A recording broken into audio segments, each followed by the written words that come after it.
unification, right? I know we last talked Big Bro first to Tank, right? And then, or is it whoever? I told Tank. Tank know what's up. You know what I mean? He know what he up against when he fights Shakur or Keyshawn.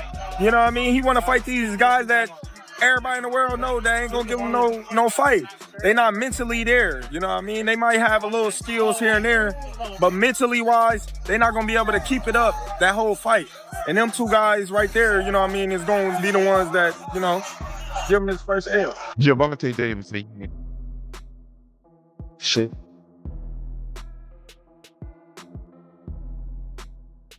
If I'm a boxer, he a boxer, you a boxer, we.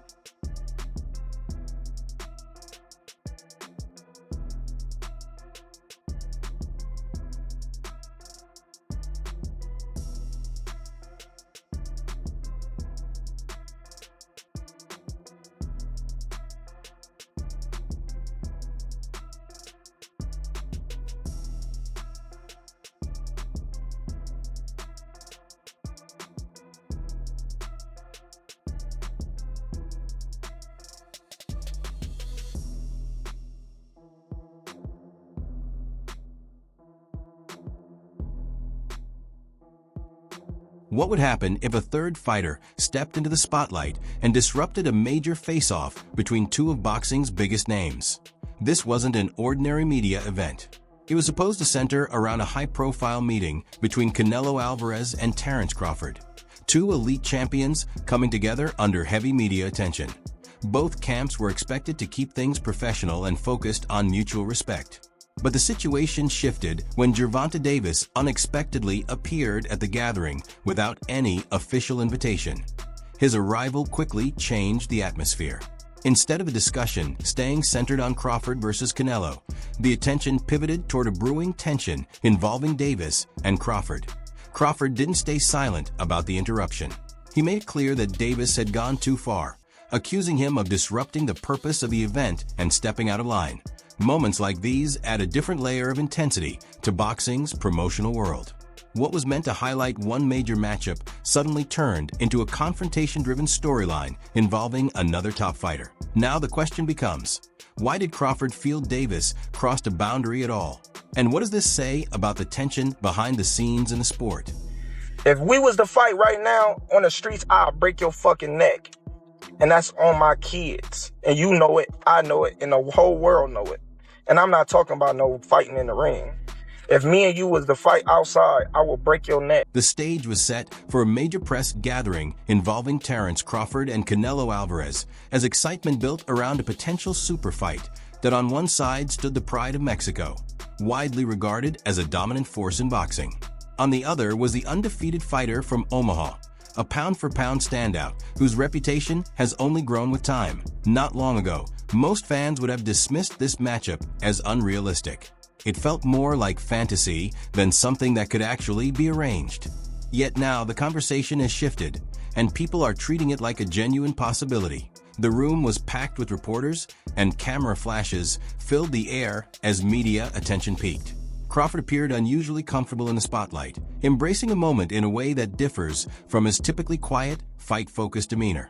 But the atmosphere changed suddenly when Gervonta Davis arrived unexpectedly, unannounced, and without being part of the planned event. You convince fans that he can beat Canelo. I ain't trying to convince y'all that he can beat Canelo. He's a good fighter. But, bro, I would say smaller fighters are always better than bigger fighters because they're smaller, they know how to move and things like that. But this guy is great at what he do. And another thing, bro. At first, Gervonta Davis seemed like he was simply there to observe the proceedings. But that idea didn't last long. He quickly began drawing attention to himself, gesturing toward the cameras, reacting with visible disdain, and exchanging words with members of the opposing camp. The energy in the room started to shift as the formal tone of the press event began to fade. Rather than staying in the background, Tank made it clear he wasn't there to be passive. When people, what I got from that is he's a hater. If you don't know me as a person, let's say you don't like me. You don't know me. Like, you feel me? And I don't give a fuck. Him. If everybody including Will, I mean, win. Fuck. Same question for you. You're a proud father.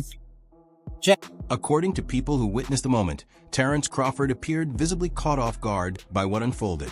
While Crawford stepped away briefly, Gervonta Davis reportedly moved closer, trying to insert himself into the situation and leave an impression. Although there were no cameras capturing what happened in the hallway, those present described the atmosphere as noticeably intense. To be fair, tensions like this hadn't appeared out of nowhere. Observers say the friction had been building for some time. Over the past few months, Davis had been dropping bold hints and carrying himself with a level of confidence that suggested he felt capable of taking on anyone in his path. Even when discussions turned toward top fighters at 147 pounds and fans began chanting Crawford's name, Davis didn't step back from the spotlight. Instead, he seemed to absorb the pressure and respond to it head-on, matching the energy rather than avoiding it. He would never even think about to come up to 154. All right, what about 47 though? Yes, if he get to pick his opponent. But Tank would never come from 35 to 54. Y'all got into it on social media around that time. Is that just you being competitive, like when that happens, or is it like... I just really don't like that dude. Why though? Cause I just don't like him. Like, I really don't like him. That's like just not your cup of tea. That's just not your... I don't like nothing about him. I just felt like, he just one of these little arrogant little dudes that's using what he got to shield him. He got a lot of security guards around him, and he's in the limelight and stuff like that. But in certain situations, he wouldn't be acting like that. Do you like him as a fighter though? Yeah, he's a damn good fighter. Yeah. But like his core personality and his ways, nah. That type of fighter was never going to brush it off to as soon as Gervonta Davis was brought up during the conversation. Terence Crawford responded immediately, pushing back in a way that questioned the strength of Davis's resume. In Crawford's view, Tank hadn't yet faced opponents who matched the same elite level he had been tested against throughout his career. That difference in perceived competition became the spark that intensified everything between them. How you feel about that fight? Is it even possible at a catch weight? No, ain't no catch weight. You come up to 47. You're not even entertaining a catch weight. No, I'm not. He's a champ though too, undefeated. And what champ? Come on, man, tell me what belt. You know boxing. You forgot Devin Haney is undisputed. Devin Haney got all the belts. He the champ. Nobody else the champ. I'm gonna come up here where the big boys at. All right, I'll welcome him. Afterward, attention shifted to the Ring Magazine Awards, a night that completely changed the tone of the situation. Even though the spotlight wasn't meant for Gervonta Davis, the conversation still revolved heavily around him, with Terence Crawford remaining at the center of media focus. When journalists pressed Crawford about Tank's absence, he didn't turn it into a performance or joke around for the cameras. His response stayed direct and serious. From that moment on, what had started as light verbal exchanges began to feel much more intense, as the playful remarks gave way to a noticeably sharper edge in the rivalry.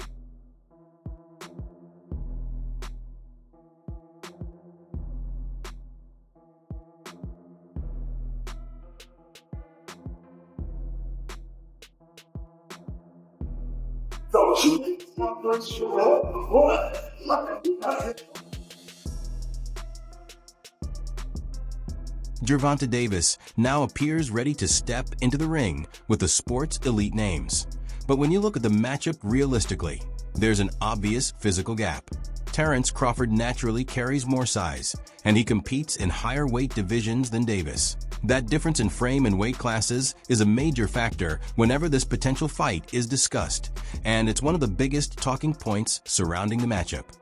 He would never even think about to come up to 154. All right, what about 47 though? Yes, if he get to pick his opponent. But Tank would never come from 35 to 54. Y'all got into it on social media around that time. Is that just you being competitive, like when that happens, or is it like... I just really don't like that dude. Why though? Cause I just don't like him. Like, I really don't like him. That's like just not your cup of tea. That's just not your... I don't like nothing about him. I just felt like, he just one of these little arrogant little dudes that's using what he got to to shield him. He got a lot of security guards around him, and he's in the limelight and stuff like that. But in certain situations, he wouldn't be acting like that. Do you like him as a fighter though? Yeah, he's a damn good fighter. Yeah. But like his core personality and his ways.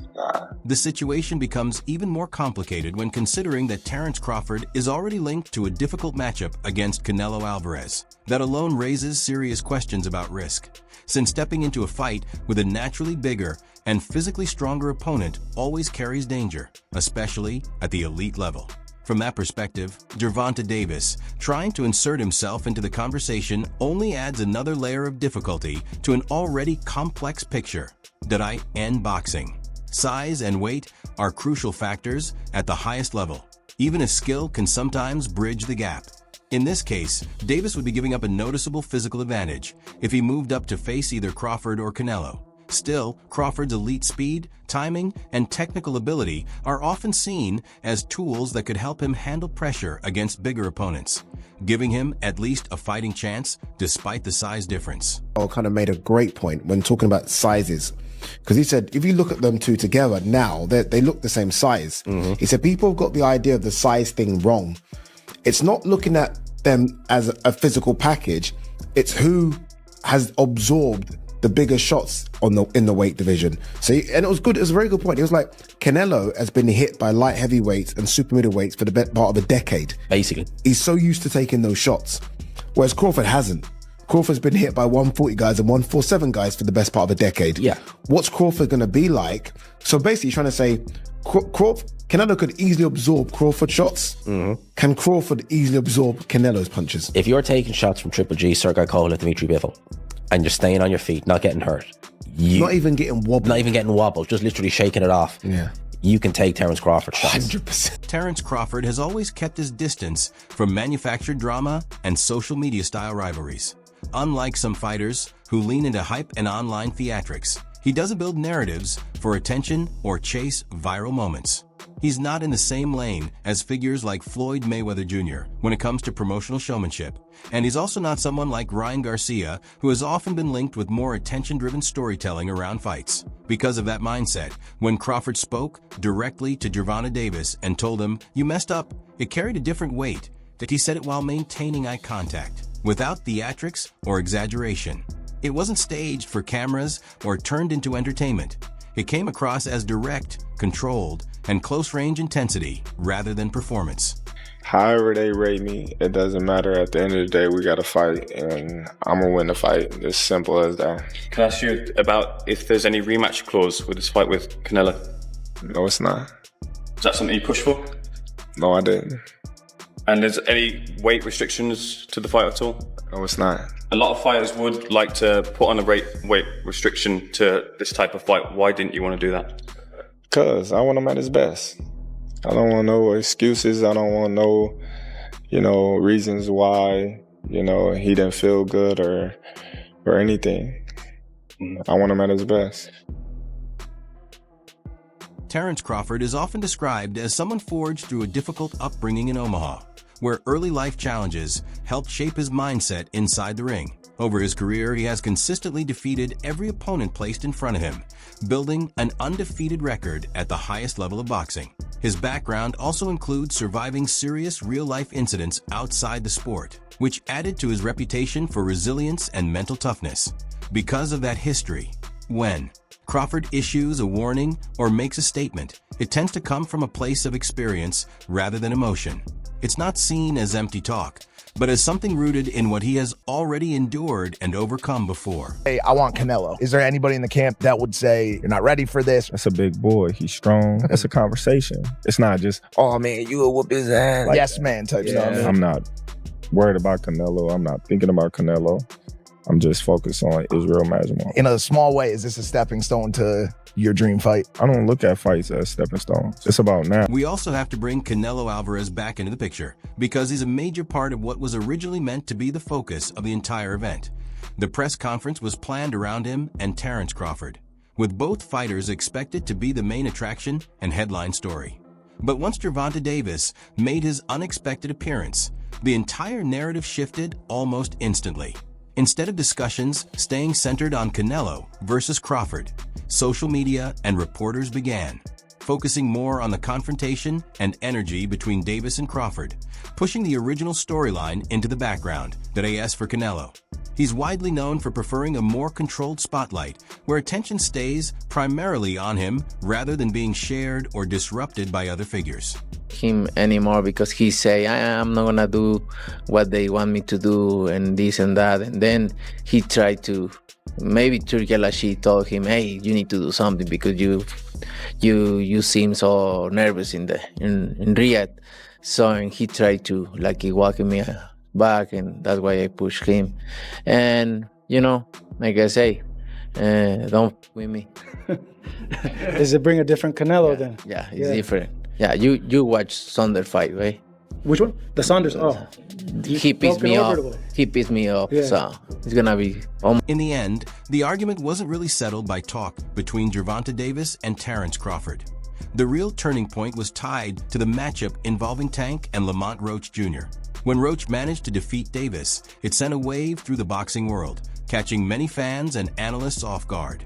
That result shifted the conversation completely, becoming the moment that people pointed to when reflecting on how the rivalry and all the surrounding debate changed direction. Yeah, man, I thought I won. I thought I did enough to get the victory over a spectacular fighter. I told y'all from the beginning, man, that I got the skills to pay the bills. I've been telling y'all that.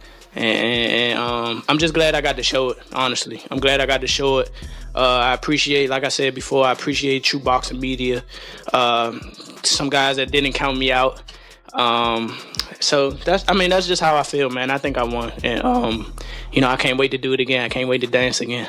In round 9, everything reached its peak. Lamont Roach Jr. landed a sharp sequence as he caught Gervonta Davis during a moment of imbalance, triggering a massive reaction from the crowd inside the arena. Fans immediately rose to their feet, stunned by what they were witnessing, as the momentum of the fight appeared to shift in real time. It was the kind of moment few expected to see play out on that stage. Many felt the situation around the call should have been treated more seriously after Roach connected cleanly, especially when confusion followed during the referee's handling of the sequence, which was quickly dismissed and waved off in the ring. Still, despite the controversy and the heated reactions from the audience, there were also voices who believed Davis had done enough overall work throughout the fight, showing greater urgency, ring intelligence, and activity to justify coming out on top.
Following that, Terence Crawford quickly weighed in on the situation, pointing to the controversy surrounding the fight between Gervonta Davis and Lamont Roach Jr.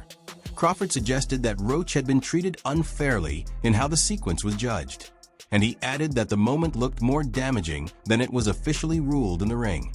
He also took verbal shots at Davis, questioning his performance and implying that the reaction around him didn't match what was actually happening in the fight. In response, Davis pushed back publicly, refusing to let the criticism go unanswered as the debate spread. The wider boxing community began to split its opinions, with many fans and analysts focusing more on the controversy and the aftermath rather than simply defending Davis, as they might have in previous situations. I could have stopped him. It's me. Definitely my fault. It's all right. You know what I mean? You live and you learn. I definitely could have. That was on me too. That was on me for sure. Because I ain't pick it up when I supposed to pick it up. And I could have definitely did more. Just a lot going on. But again, it was myself, you know. But you gotta go to the gym and, you know, get back to the drawing board and, you know, train a little harder. That moment marked a serious shift in how Gervonta Davis was being discussed across the boxing world. His reputation took a noticeable hit, and the conversation around him changed in tone and intensity almost overnight. Because of that, the idea of a potential fight with Terence Crawford started to feel less like simple promotional talk and more like a genuinely meaningful matchup with real stakes behind it. Not too long ago, Davis was widely viewed as one of the most intimidating and dangerous fighters in the sport, someone many opponents were hesitant to call out or engage with directly. However, after recent events and public debates, that perception has started to shift. The narrative around him now feels more uncertain, with fans and analysts reassessing where he stands in the current boxing landscape. Bad dude. See, what I like about Tank is Tank brings something different. You know, back in the days, everybody had something. Muhammad Ali was a mover boxer, George was a puncher, Ernest Shavers was a puncher. Everybody had something they brought to the table. Larry Holmes had a jab. Mike Weaver had overhand right. You know what I'm saying? Everybody has something. That division now is full, and Tank having to be the knockout guy of the division. He the one with the main knockout power. Garcia has it too, but Tank got that real knockout power that, like, if Tank hit one of them clean, usually they gonna have a problem. So it's like, I like Tank. Every now and then, I think when he knows he can beat somebody, he probably don't lock in as hard, but I think when they bring challenges, he locks in. Yeah, he fights to the level of his competition. Yes, he was doing that a lot. And he got to be careful of that. 2 fights ago, he was really doing that. You feel me? So you got to be careful of that, because if you come in and think somebody is not at your level and you underestimate them, it can get you beat. So that's the only thing I think you got to be careful of. Other than that, Tank is a really good fighter. Some fans have started to interpret Gervonta Davis's recent direction in a different light, suggesting that his attention may be shifting more toward high-profile exhibition-style opportunities and money-driven events, including conversations around fights involving Jake Paul.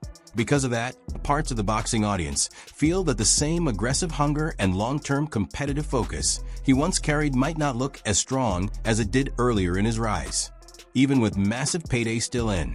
The picture, critics argue that the emphasis appears to be moving more toward fast financial opportunities rather than purely chasing legacy-defining wins that would cement his place in history.